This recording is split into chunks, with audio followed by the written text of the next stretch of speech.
Good morning and welcome to Hudson Institute. My name is Daniel Battier and I have been looking forward to this discussion. Events of the past several weeks have shown that many of the assumptions about the outlook for Mexico and for U.S.-Mexico relations need to be set aside. Mexico confronts a series of deep challenges, and I think this is a timely discussion on the nature of these challenges and whether the Mexican government is approaching them in a productive way.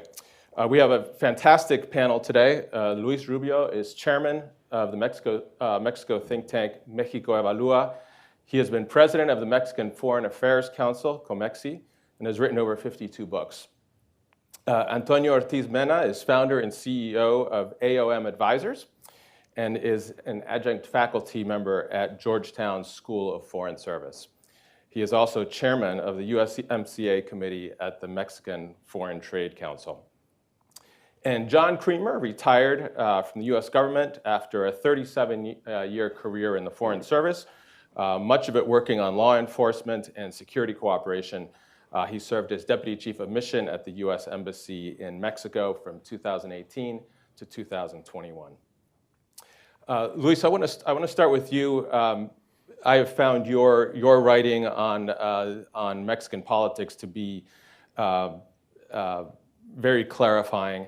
And you've described how many of Mexico's current challenges are a result of choices made by the previous government of President López Obrador.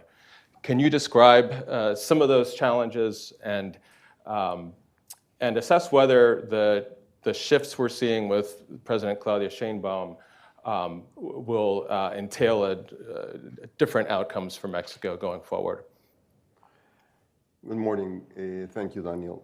I'd like to take a slightly longer view and then end up answering your question. Let me make 3 points. Mexico has had serious problems for a long time. During the 1980s, this came to a head and Mexico began trying to reform itself. And reforming required, Mexico finally understood, getting to change its positions, its history vis-a-vis the US. For 100 years almost, Mexicans had seen the US as an enemy, and Mexico's government had exploited the 1847 war as an instrument of political control, of domestic political control.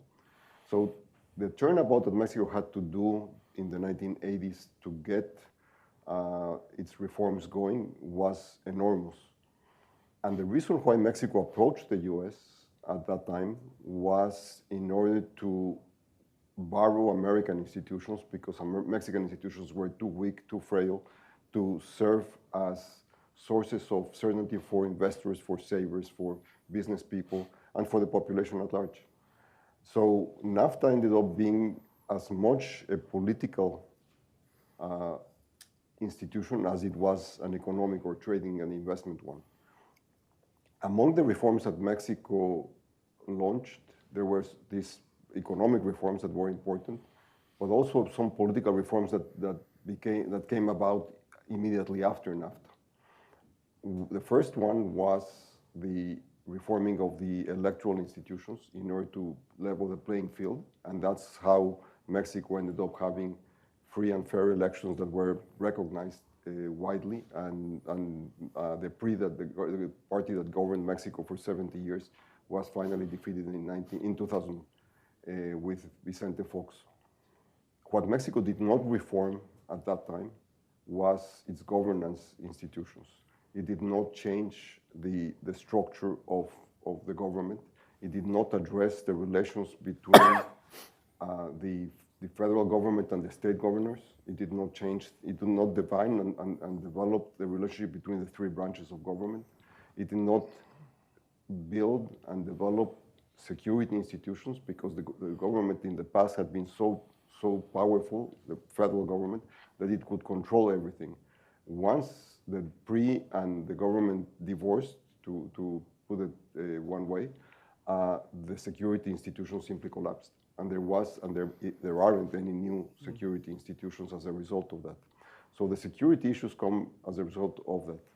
But a fundamental point here is that the US and Mexico saw NAFTA in very different ways, and much of the seeds of what has happened since are the result of that difference. Mexico saw NAFTA as the end of the process, as a way to guarantee reforms that had already been made, whereas the US saw NAFTA as the opportunity it was giving Mexico to transform itself. So much of the problems that we see today are the result of that. Second point is that today, fast forward 35 years, Mexican governments have had it too easy, and the biggest beneficiary of that was López Obrador. Because of migration to the US, as the US demanded labor, there was much less pressure to change things in Mexico, to reform things in Mexico. And NAFTA guaranteed access to the US market. And the combination of those two made it very easy, very easy for governments to simply avoid making big decisions or affecting significant interests, political, economic, union, and so on. And that's where Morena comes in. Morena won the elections of 2018 largely for three reasons. One is that the promise of democracy that the Vicente Fox came associated with was not perceived as having delivered. Second, the promises of a comeback by PRI with Peña Nieto was also not seen as successful. And the third is much simpler, and that was that people were improving their lot. The numbers show that there was significant improvement, but inequality grew nonetheless, and people didn't appreciate being left behind, even though their lot had improved. So they didn't keep up with the Joneses in the American expression. López Obrador was a genius, like somebody governing the East countries, at exploiting these differences. He was extremely adept at finding ways to build a constituency, a clientele, and he spent his whole 6 years avoiding economic growth, not because he didn't like economic growth, but because he saw economic growth as a way for people to liberate themselves from the loyalties to the party. So he developed a clientele. He spent those 6 years developing a clientele, which materialized successfully in the 2024 elections, where he was the actual candidate. President Sheinbaum is extremely popular at about 84, 83%.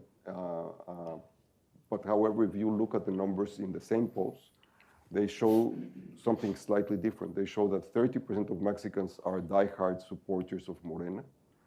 10% are diehard opponents of Morena, and 60% see themselves as orphans. And there is no opposition to catch that. So that's another important conundrum.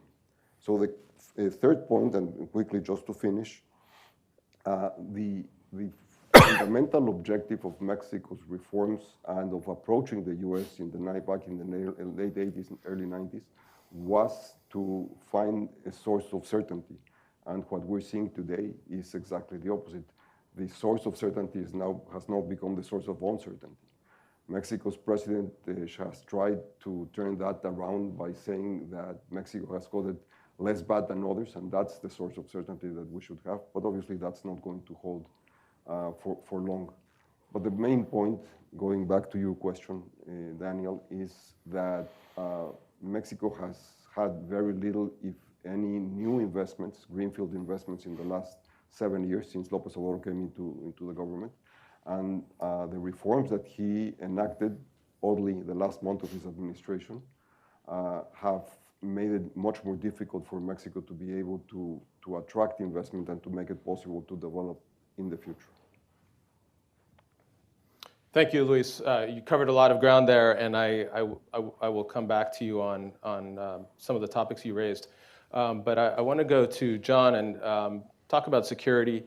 The case of the Nuevo Jalisco Nueva Generación cartel training camp and mass grave found in Jalisco really highlights the extent of the security crisis in Mexico. Can you talk about how how the Teuchitlan case fits into the larger security situation in Mexico?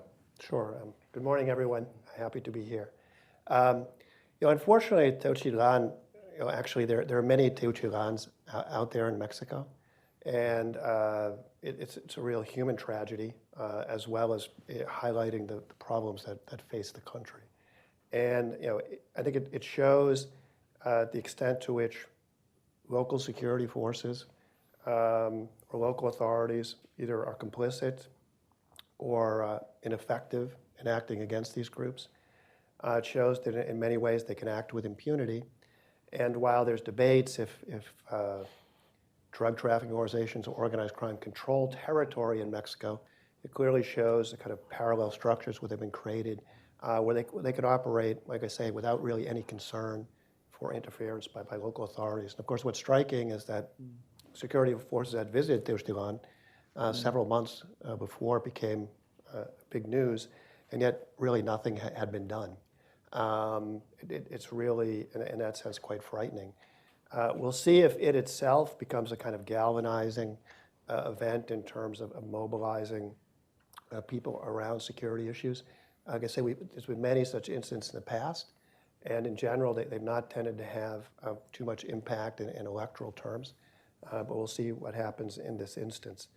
I do think that in terms of President Sheinbaum and her policies, we'd already seen a recognition on her part, although she always says what she's doing is quite consistent with the abrazos and no balazos strategy of her predecessor, President López Obrador, had actually already pivoted away from that approach.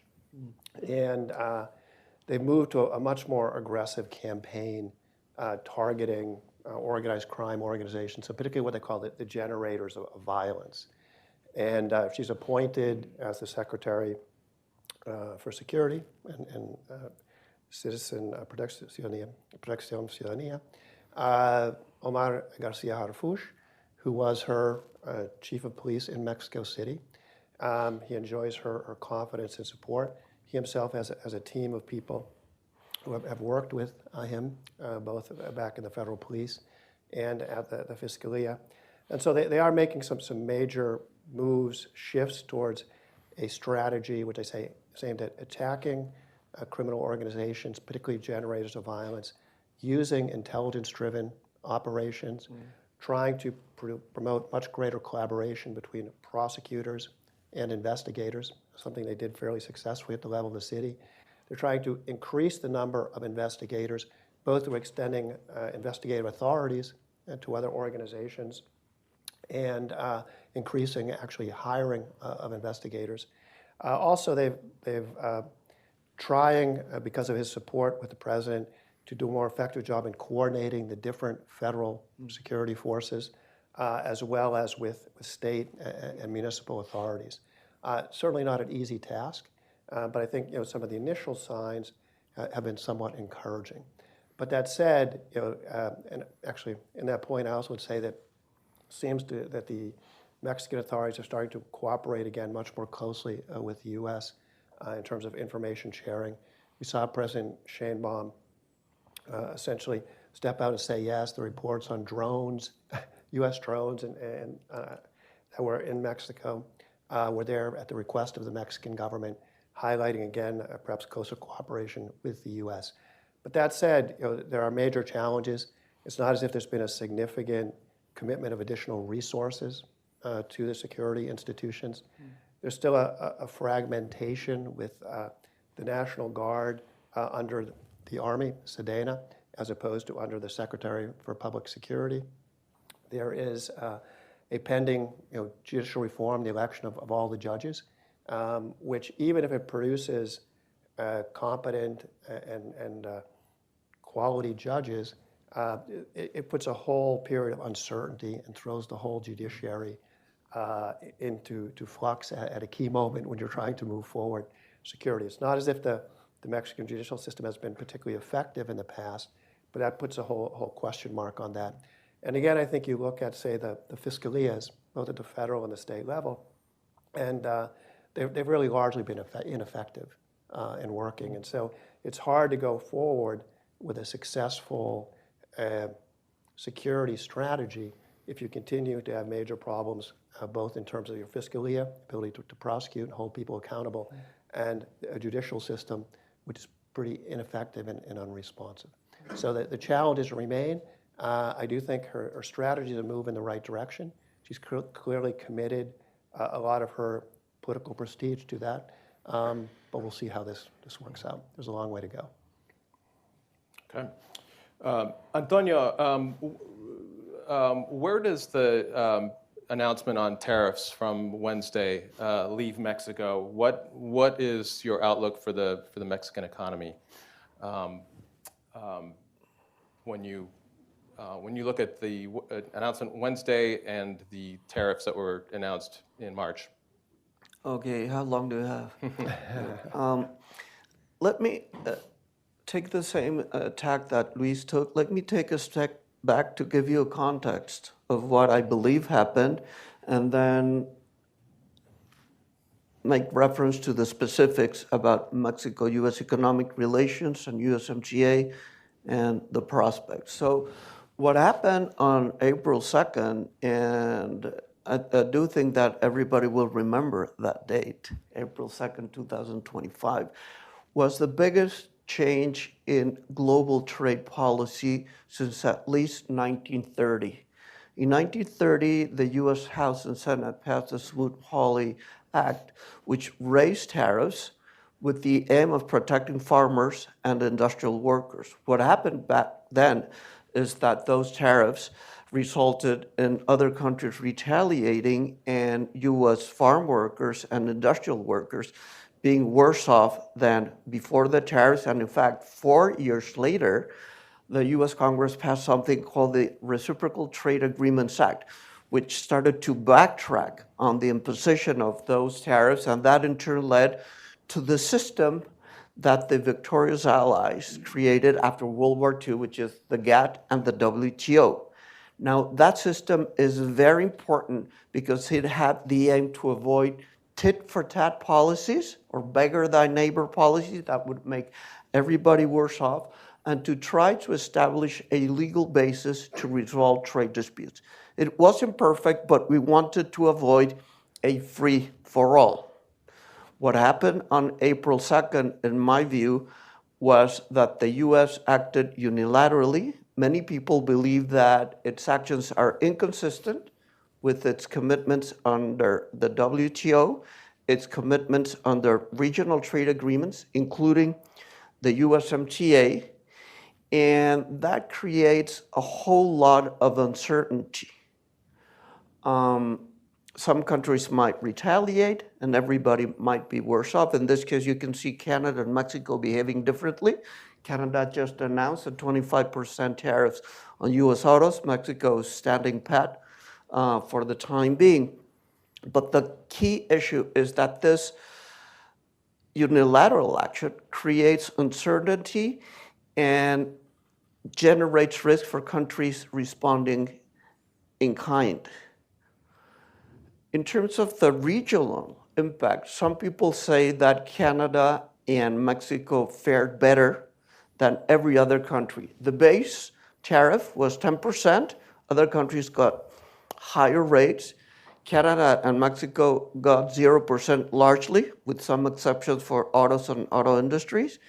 But the key question here is the basis for that decision and when that decision can be reversed and what happens to goods that are not traded under the USMCA. By some estimates, about 40% of Mexican exports to the US used to enter the US through the WTO rules.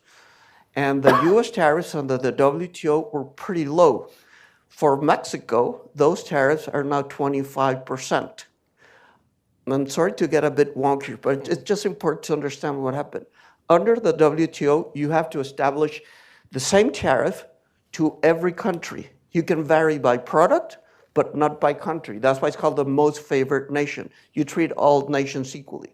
So what the US is doing is treating nations differently. Canada and Mexico get a 25% tariff for allegedly not cooperating enough on fentanyl traffic and undocumented migration. And according to the April 2nd announcement, at some point in the future, by the US's own decision, that 25% tariff can come back to 12%.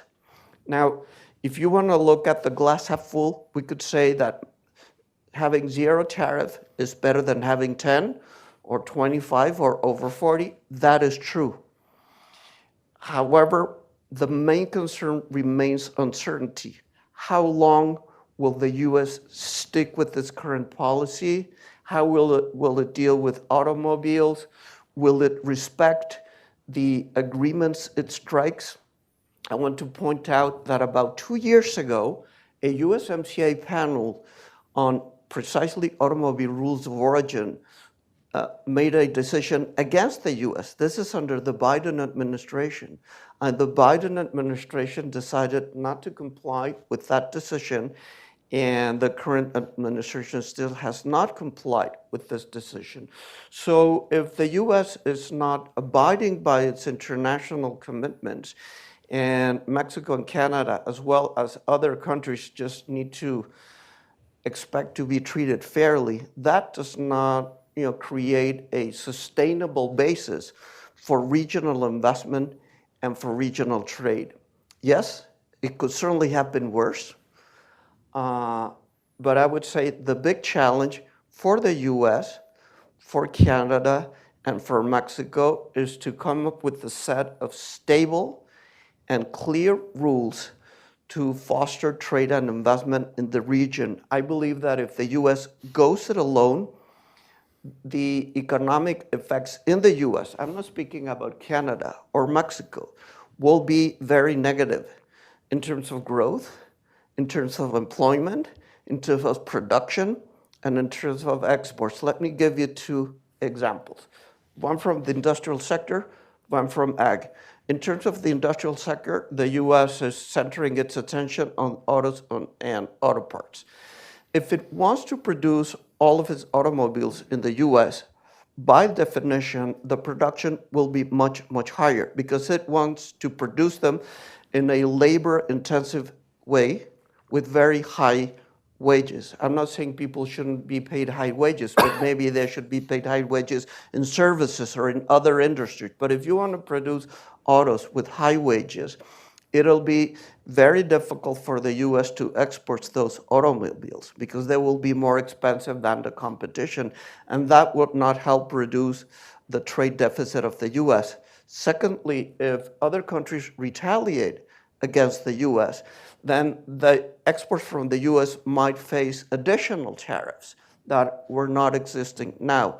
So just using that example, I think shows some of the problems. If, however, there's a lot of investment in the auto industry across Mexico, the US, and Canada, both employment can increase, production can increase, exports would be more competitive, and it would be a win-win situation. That's the way I see it, putting that example. Now, let me turn to ag. Mexico is the main trade partner for the US, Canada is the second, China comes third. A lot of the discussion around the economic effects of these measures have to do with what the US buys, what the US imports. Will there be inflation because of more expensive tomatoes or fruits or vegetables, what have you? But the other side of the coin, Daniel, is what the US exports in ag to Canada and to Mexico. Mexico is an absolutely critical market for US ag production in items such as corn and wheat and barley and pork, right? And we're not talking about bringing investments back home. Those items are already produced in the US. A lot of them are in the Midwest. And if they're not shipped to Mexico or Canada, it'll be very difficult to channel those products in general because agricultural markets are protected. But I can bet that a lot of the retaliation will affect US ag exports. So from a sort of self-interested perspective from the US, I think it would make sense to, number one, abide by its commitments fully, and number two, going forward to establish clarity and stability. That's the way I look at things, Daniel. Yeah. So on that, on the clarity and stability that everyone wants, some have suggested that that the Mexican government should seek to move the revision of USMCA forward to try to get that clarity as early as possible. Do you think that's a good idea? Would that be productive? Look, Daniel, I think some people are hoping for something like D-Day, right? A big day, something will happen, hopefully good, maybe bad. I think there will be no D-Day. I don't think there will be no D-Day if the review is brought forward or after it's successfully reviewed, etc. I think that there will be a certain degree of uncertainty throughout the current presidential term in the U.S. So what I believe would be extremely important is to maintain almost daily conversations that are government to government, but especially the most important ones will be business to business, to provide information and hopefully some guardrails around the positions taken. I think it will be very, very difficult to go back to a time when the U.S. was fully complying with its international commitments, but that's a battle that we need to pursue every single day. So I think it'll be topsy-turvy, hopefully with an upward trend, not like the stock market now, but it'll be up topsy-turvy. That's the way I see things. Well, thank you it's a very comprehensive look at things. Luis, we've seen increasing concentration of power in Mexico in the presidency. And we now see a new president who seems to have consolidated her position, enjoys immense popularity. At the same time, there's significant governance challenges from judicial reforms and from a series of other measures. How do you see President Sheinbaum in terms of her ability to manage the challenges that Mexico faces? Well, we've seen enormous concentration of power in Morena. The president controls the administrative structure, but not necessarily power as such. The two big reforms she has sent to Congress were defeated and were changed to the point where they were turned to irrelevance. So it is Morena that drives everything, and Morena is fragmenting as it is prone to do, and in the absence of the factor that gave it cohesion, which was López Obrador, that has become the norm. Fragmentation follows different lines. One very obvious is people who pre-candidates for the 2030 presidential race. Some Morena groups are already forming around that. The more important, I think, paradox of all of this is that so much control gives enormous power to the more radical elements of Morena, because they cannot be stopped with the argument that you need to negotiate with an opposition which doesn't exist. So at this point, the negotiations within Morena are the most important ones. This is not a replication of PRI, where there were structures of discipline, where there was much power coming from above. This is a much more fluid situation within Morena, and they are in charge. The opposition is unlikely to come out from its morass anytime soon. PRI is moving very quickly towards becoming one more green party, meaning that they are going to sell their services in terms of votes to the party in government. PAN doesn't have a leadership capable of bringing it out of the situation it's in, and much of what they are both those parties suffering comes from the so-called Pact for Mexico that was signed with Peña Nieto in 2013. That was a very deep strategic mistake for both for PRD and PAN in the opposition and PRI in government. The other party that is around there, small but a potential alternative, is Movimiento Ciudadano, Citizens Movement. They don't have much of a structure either, but at least they don't come associated with the old PRI or the old PRI system. But the point is that there's nobody to catch those opportunities. President Sheinbaum has been furthermore working as if she were a surrogate leader rather than a leader in and of herself. Whether she eventually breaks away from López Obrador or not is another story, but at this point, she's basically trying to implement and continue. Her position has been that she is the second floor, meaning the continuation of what López Obrador started. We were just discussing the elections, upcoming elections for judges, and just discussing some of the colorful characters running. What can we expect from this process? How do you see this playing out? Well, that reform, the judicial reform, like all of the other reforms that were carried out in September, were the result of specific grievances or obsessions by López Obrador. He didn't like the Supreme Court ruling against two of his bills, of his implementing legislations on electricity and I forget which was the other one. And therefore he wanted to get rid of the Supreme Court. Mm-hmm. So the question is, why did they go after the whole judiciary? But the point is that what he wanted was to replace the Supreme Court.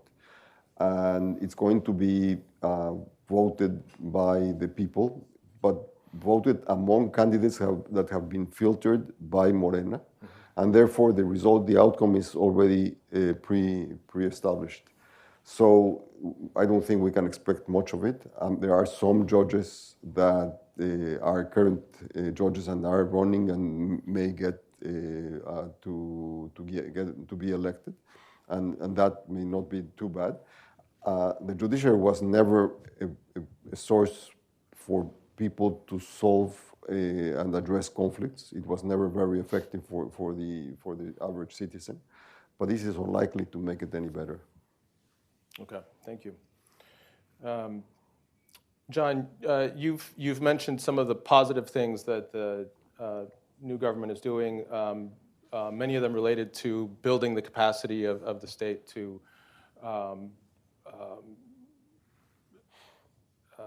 confront the cartels.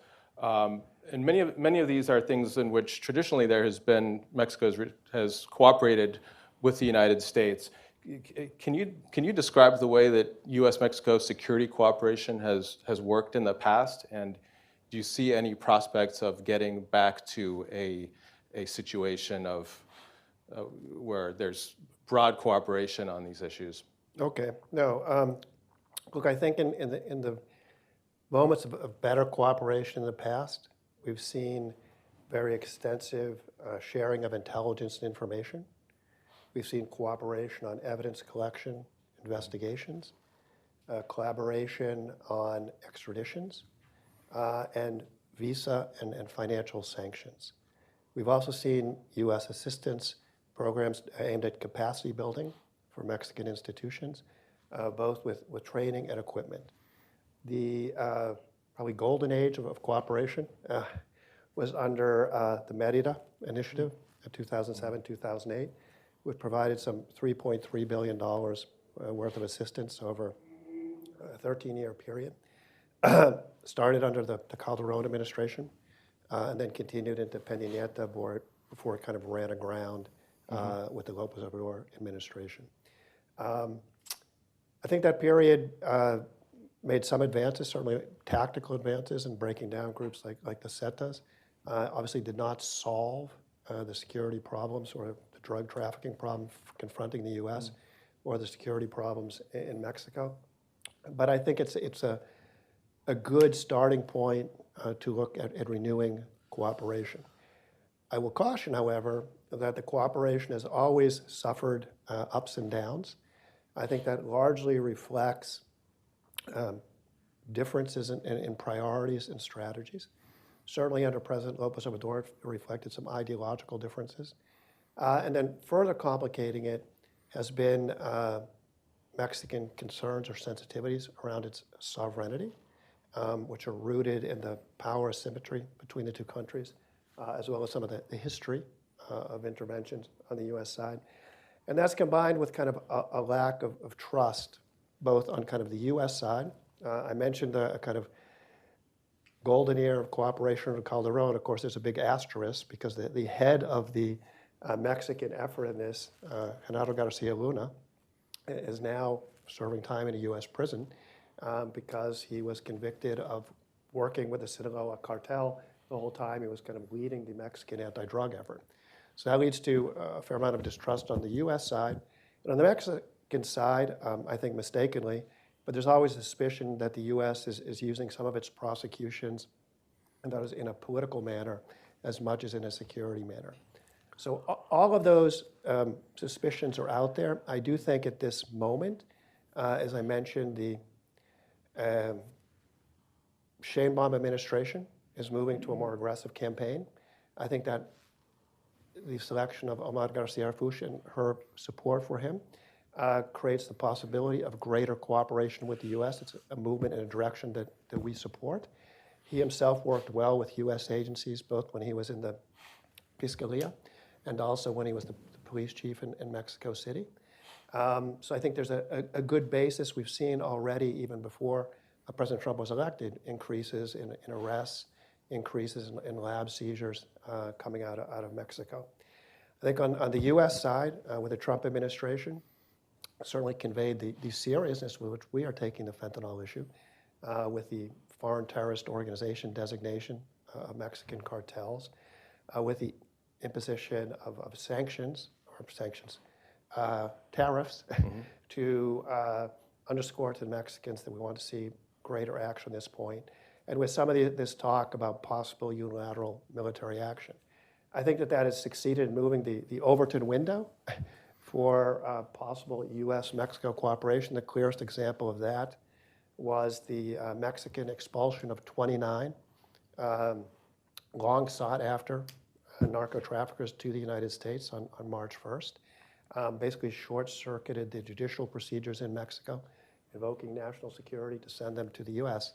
These include the people like Rafael Caro Quintero, who was involved in the murder of the DEA agent Kiki Camarena back in 1985. Includes Zeta 42, were with it's one of the most violent and largest drug trafficking organizations to the United States, as well as people who have been detained quite recently, Jose Anel Canobio, who have a lot of current information about the functioning of narco-trafficking organizations. So this really was an unprecedented action. It was quite courageous on her part, and probably would not have happened without some of the pressure from the Trump administration. My caution is I think that while there's an opportunity to renew, and perhaps in an even more successful way, all the types of cooperation I've talked about, it's not as if the sensitivities of Mexico on sovereignty and others have completely disappeared. Not as if the differences in terms of priorities. Mexico's priority has historically been reducing violence, while the U.S. is reducing drug flows to the United States. Those two are not necessarily in competition. 60 to 65% of the homicides in Mexico can be attributed to drug trafficking organizations, but they're not exactly the same thing. So that creates some difficulties. And again, there's that kind of underlying, I think, distrust on both sides. I guess to address that, it's extremely important for both sides to be as transparent as possible while preserving the integrity of investigations. Building the personal relationships across agencies is crucial. And to the extent that we can have certain rules, like the Brownsville letter in 1998, which came out of an earlier conflict between the two countries, to at least establish some parameters which the countries would operate, would go a long way towards creating a basis for sustained, viable cooperation down the road. My concern is that if something like the U.S. discussion of unilateral U.S. action in Mexico went from rhetoric to action, I think that would be incredibly devastating in a negative way towards promoting greater cooperation between the two countries. So I think that we have an opportunity to move forward. The pressure from the Trump administration, again, has moved the Overton window, I think, in terms of what is possible. But if we push that too far, if we cross the line into something like unilateral military action, I think that could be a real setback that would really damage cooperation between the countries for quite some time. And just close by noting, look, we have one of the world's largest illicit markets here in North America. It's an integrated market, unfortunately. You have drugs, unauthorized labor, contraband moving to the U.S., largely with these, by Mexican organized crime. You have weapons moving from the U.S. down to Mexico, and you have huge amounts of money, the revenues from this, both crossing the border and staying in the United States. The only way we can actually effectively deal with this and cut it back is through cooperation between our two countries. I think you've made some very important points. Thank you. Antonio, coming back to trade and economics, do you see U.S.-Mexico supply chain integration taking a different shape in the future, or do you think it is on life support right now? How do you see the future of supply chains in U.S. and Mexico? Okay, let me work on the basis that there will be a certain level of uncertainty over the next couple years. Hopefully, what's enforced today will be sort of the basis for improvements, but there will be uncertainty. I believe that a large number of firms will try to stick with their current supply chains, maybe make some modest moves to the U.S., more for political reasons than from an economic rationale. But just imagine that you move some auto plants from Silao, Guanajuato, to South Carolina because of the current rules on autos that, by the way, are in flux. And then those rules change in the next administration. Then what could have looked like a smart move today will be a very costly move later on. So I think a lot of companies will be very cautious. Maybe they will be making some modest moves, but I think it is not technically and not financially feasible to engage in whole-scale change. Yes, because of some higher costs in the U.S., but also because of policy volatility in general. Some offsetting factors could be,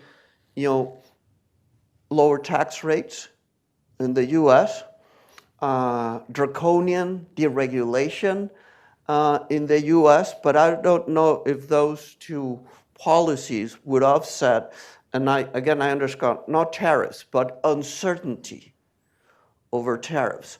Also, Daniel, I don't know if we're in the smooth, holy world, very high-level tariffs intended to stay there for a long time, or in the Reciprocal Trade Agreements Act, which is where you negotiate bilaterally to reduce tariffs. At some point, from what the U.S. government says, it seems that we're in an RTAA world, right? Other countries impose tariffs and non-tariff barriers against the U.S. The U.S. will raise them. The theory is that then those countries would reduce their tariffs and the U.S. would reduce its own tariffs, right? So it would be better off in the medium to long term. However, sometimes the interpretation is that the tariffs are here long term because the U.S. wants to industrialize. In Mexico, we are all taught about import substitution, industrialization. That meant high tariffs, permanent high tariffs for a long time. So maybe they won't come back. And then a conundrum that I haven't been able to fully understand is the role that tariffs will play in the U.S. as a source of revenue to offset tax cuts, right? If we follow the Reciprocal Trade Agreements Act and the U.S. raises tariffs, other countries reduce them, the U.S. reduces them, then there won't be a lot of revenues. If, on the other hand, you keep tariffs very high to industrialize and to produce internally what you were importing before, well, in theory, a lot of goods won't be coming into the U.S., therefore they won't be paying tariffs, therefore there won't be a lot of revenue here. I'm just trying to go through the logic of things that have been announced, and I think that those uncertainties, would make companies take pause and take a very cautious approach to any significant change in their supply chain strategy.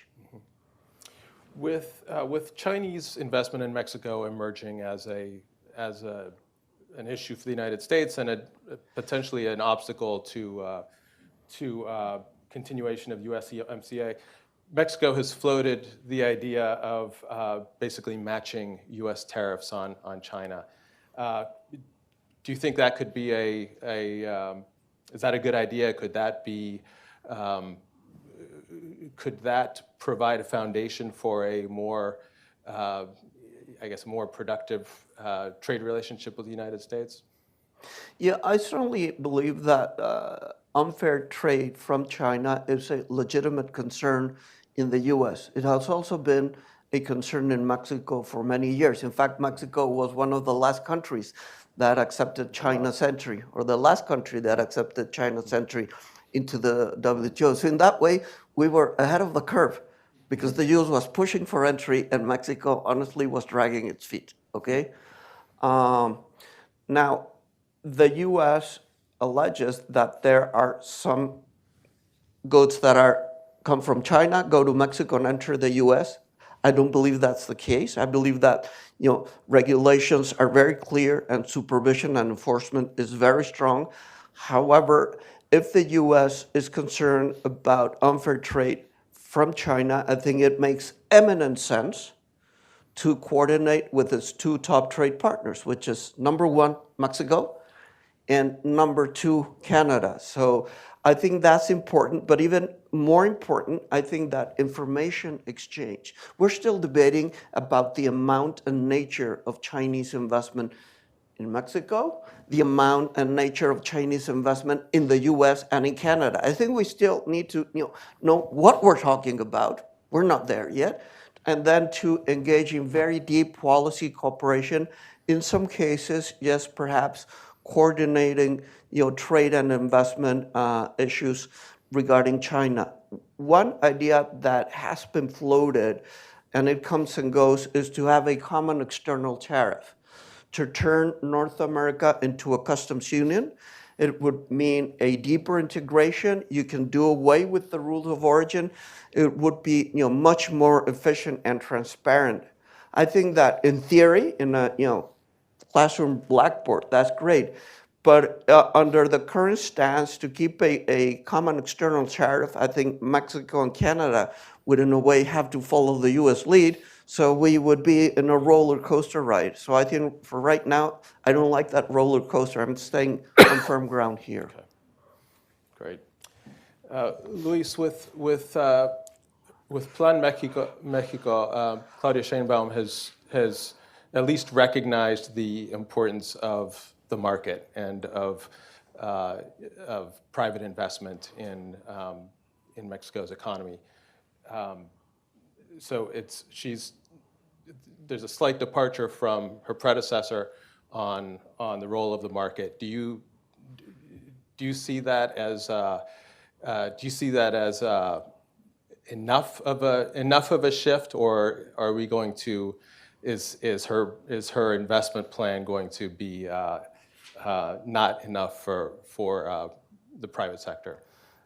She's made a dramatic and very significant conceptual shift. She's mentioning two words that were taboo during López Obrador's time, and one is economic growth, the other is nearshoring. And when she talks about economic growth, she talks about private investment. So the rhetoric is excellent. What there's very little of is substance behind it, and the reforms that have been introduced, which she continues to support, go counter to the possibility of attracting investment. And I'd like to put this in the framework of something that John said that I think I could add an additional element. The drug cartels have become ever more relevant in the Mexico-U.S. relationship. If one thinks in terms of marijuana being exported into the US 30 or 40 years ago. A ton of marijuana could wield, I'm just throwing a number, $100,000. A little bottle of fentanyl or methamphetamines can wield $10 million. So it's a dramatic shift in the nature of the logistics related to this. But what affects most Mexicans is not drugs, but it's extortion, kidnapping, stealing of merchandise, people trafficking, some of which gets to the US, but most of that is in pesos, it's domestic, it's organized crime. Some of these organizations, I have no idea how many, maybe John has a better idea. Some are spin-offs of the drug cartels, but that's a different element that has to be addressed for the economy to pick up, for Mexicans to live different. Today, Mexicans have normalized that. And it's amazing how that doesn't cost the government. This government or the previous ones, including those before López Obrador. Thank you. So we have a bit of time for questions from the audience. So there's a microphone in the back. Eric?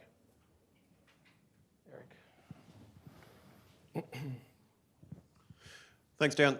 Thanks for putting together this all-star panel. Congratulations to all of you for your excellent comments. Eric Farnsworth with the Council of the Americas. I want to pick up on the last comments on the economy. You know, one of the continuation in the relationship with U.S. and Mexico, no matter how bad things have gotten over the years, has been the private sector. And the private sector doesn't go away. It tries to adjust and evolve, et cetera, but it's always been a glue that's kind of held together the two countries even during difficult times. And the question I would have is, if you look ahead in terms of USMCA, the tariffs that have been announced have clearly taken account of USMCA. Antonio, you were talking about that, I think, very effectively. What does this suggest, if you can read the tea leaves, for USMCA going forward? Is this an agreement that is, as some people have claimed, dead? Is it an agreement that is going to come back in a different form? Is it, I mean, where do you see this from the Mexican perspective, and with the framework that López Obrador clearly made this a priority to maintain USMCA, and in fact, that seemed to be the basis of his relationship, or one of the bases, with President Trump in the first term. New president in Mexico, same president in the United States, changed global circumstances. How do you see these issues playing out? Thanks, Eric. I would say that there is a very interesting situation in Mexico. Mexico is politically very, very polarized, just like the US is polarized. And one thing for which there is broad support is the USMCA. In fact, the traditional leftist newspaper calling La Jornada just put, in its editorial, and now we're defending the USMCA. They have been bashing it for, decades, right? So I think that, speaks well about the alignment of economic interests and political interests in Mexico. And that's something very, very important. Secondly, related to the question Luis Rubio just addressed about sort of economic development plan and the rules, I think Mexico has the opportunity, or perhaps the challenge, to establish a great deal of clarity to complement uncertainty in the bilateral relation and globally.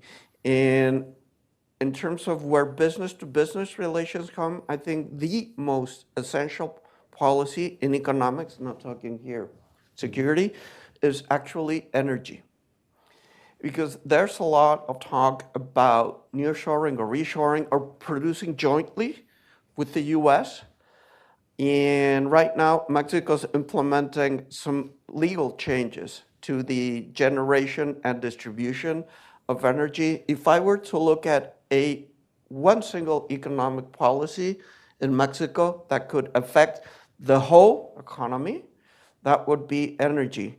And in fact, I think that some concerns about regulatory bodies might be overblown. Just like in the US right now, where a lot of regulatory bodies are being weakened in one way or another, regulatory bodies in Mexico were indeed weakened. They were autonomous. They're no longer autonomous. what I'm advising companies is to look at what they do. Are they making rules and decisions based on law, on sound economic thinking, etc.? Again, I wish they were stronger, more autonomous. But I think that in the grand scheme of things, that is of lesser concern. If in practice they're doing an okay job, it's a big question mark, than the energy. For me, energy is really the crux of what will happen to the Mexican economy and Mexico-U.S. trade and investment relations. Might be an obvious point, but sometimes it gets lost in these very broad discussions, Eric. Question here. Thank you. Just a question about Mexico's fiscal situation. As you all know, last year the deficit was 5.7%, the largest in decades. So this year we were due for a strong fiscal consolidation, even in good times. And now that a recession is the most likely outcome, the spending will have to come down a lot faster.